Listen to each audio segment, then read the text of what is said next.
Maksudnya pergerakan human right ni, HR masuk dalam meeting, dia peduli ke dekat dataran ada orang bangkit, menjerit, dia peduli ke? Tuan-tuan pergi berada depan syarikat majikan zalim, majikan zalim, majikan zalim, itulah yang video yang dia ambil, yang bukan dia bersedih malam hari kata, ya Allah kesiannya. Ni muka ni sok buang. Dia ni ada kan? Cuba cek, dia ada tak kad dia punya punch card dia yang 3 hari lewat. Video saudara menangis di depan pejabat untuk menuntut keadilan tu lah akan menjadi video kemudiannya diguna untuk timbang tara mencari kesalahan yang lebih teruk.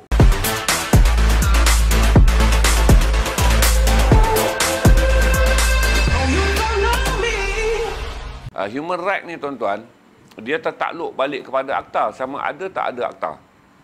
Human right ni biasanya dia lebih kepada expression, iaitu melahirkan rasa. Untuk pengetahuan saudara, gerakan pekerja ni dia melahirkan, siapa peduli rasa sekarang tuan-tuan? Tuan-tuan pergi belarak, pergi apa, ada perkataan yang dia orang dipinjam pada siapa? Ada aku kisah. Berarti orang-orang yang membuat keputusan ni tuan-tuan, macam sekarang ni kan, kita pekerja, kita saya nak bawa lilin lah solidariti, saya divaksin.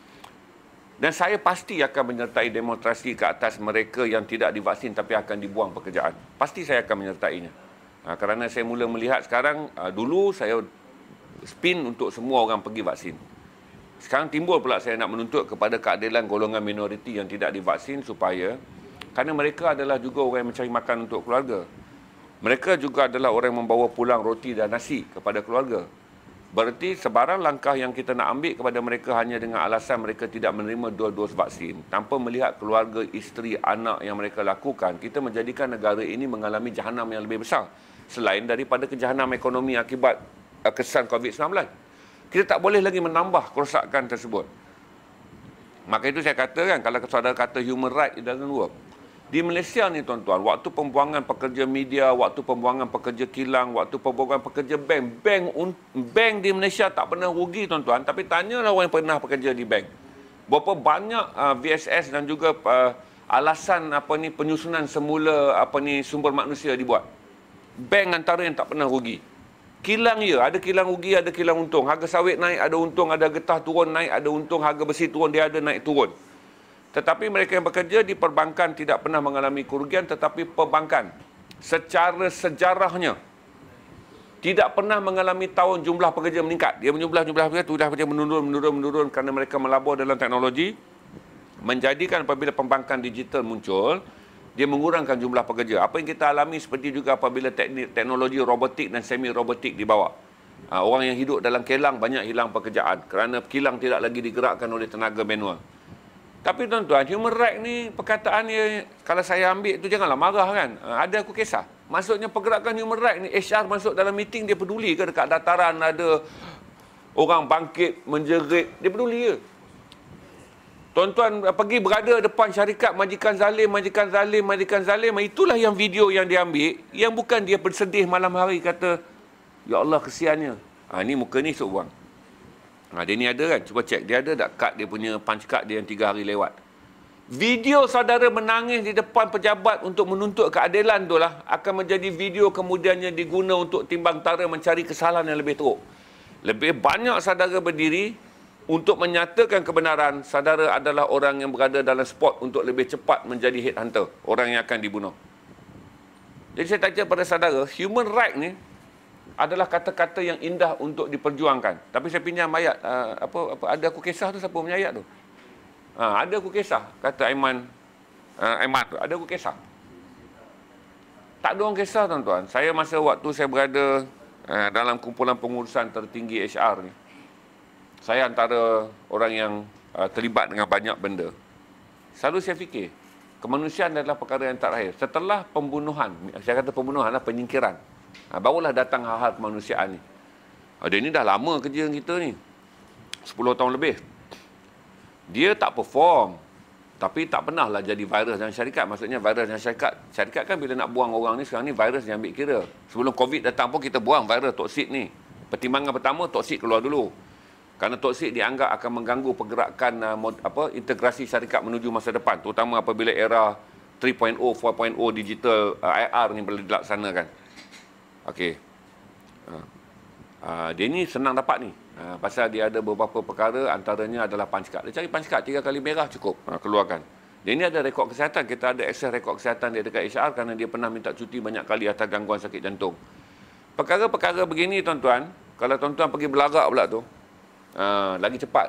Jadi sejak saya nak beritahu dekat saudara, saya sampai sekarang lah menganggap kata human right ni sebagai satu perjuangan yang indah bagi mereka yang mencintai humanis.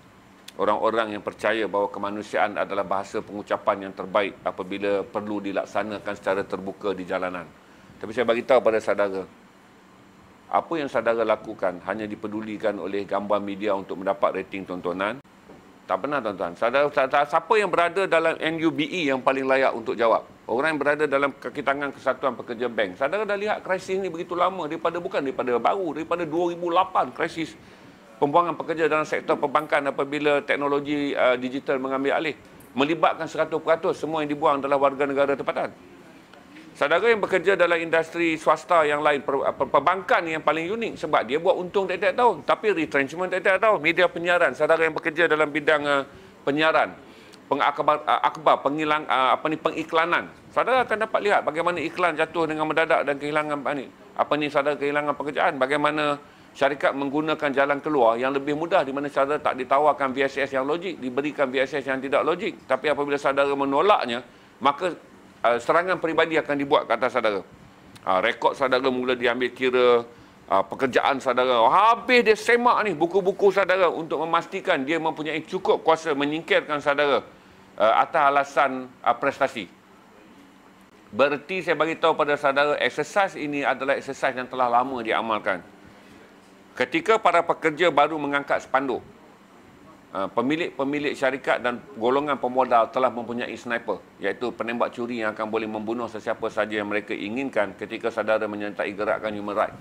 Sniper ni maksud saya bukanlah sniper tembak kena kepala, tetapi senjata-senjata sulit yang berkesan untuk melaksanakan misi penyingkiran. Itu sebab tu saya fikir kata sekarang ni adalah bagaimana kita nak memikirkan pula 5% ni kita tak boleh buang di atas perkataan anti vaksin. Perkataan anti vaksin kita anggap telah berakhir dalam diary perjuangan Malaysia untuk bergerak ke depan. Apa yang kita sedang bercerita adalah untuk bergerak ke depan adalah mereka yang tak mahu divaksin. Saudara boleh membenci seseorang atau seorang yang tidak mahu divaksin kerana kedegilan peribadinya.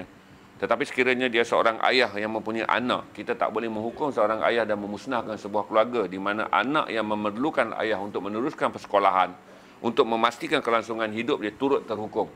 Berarti nak mencari jalan win-win situation. Kerana saya fikir negara ni tak kritikal seperti Amerika. Amerika sangat kritikal kerana mereka mempunyai jumlah golongan anti vaksin yang golongan yang tak mahu divaksin sangat tinggi. Kita nampak gaya bergerak ke depan. Walaupun di Facebook pompang-pompang nampak macam anti vaksin banyak, tapi angka suntikan telah menunjukkan bahawa kita sebenarnya negara mesra vaksin. Alami saya ingat ramai dalam nikah saya tanya yang naik gaji kurang ataupun tak naik gaji sebab tak untung, lepas tu dia bagi fatwa kepada saudara. Cantik dia fatwa dia. Lebih baik ada kerja daripada tak ada kerja. Kan beratus ribu orang tak ada kerja. Sekarang masih kerja. Tengok cantik tak bagaimana mereka menjadikan saudara mangsa dengan mengatakan beratus ribu orang tak ada kerja. Kau cuma tak naik gaji je. Last kali termakan cakap. Betul juga, jiran aku 2 orang dah tak ada kerja. Kawan aku baru telefon, kereta kena tarik, kerja tak ada. Yang tu kena potong allowance. Maka bekerjalah tuan-tuan di bawah rejim Malaysia bin Yahudi dengan fatwa lebih baik bekerja kerana beratus ribu orang tak bekerja.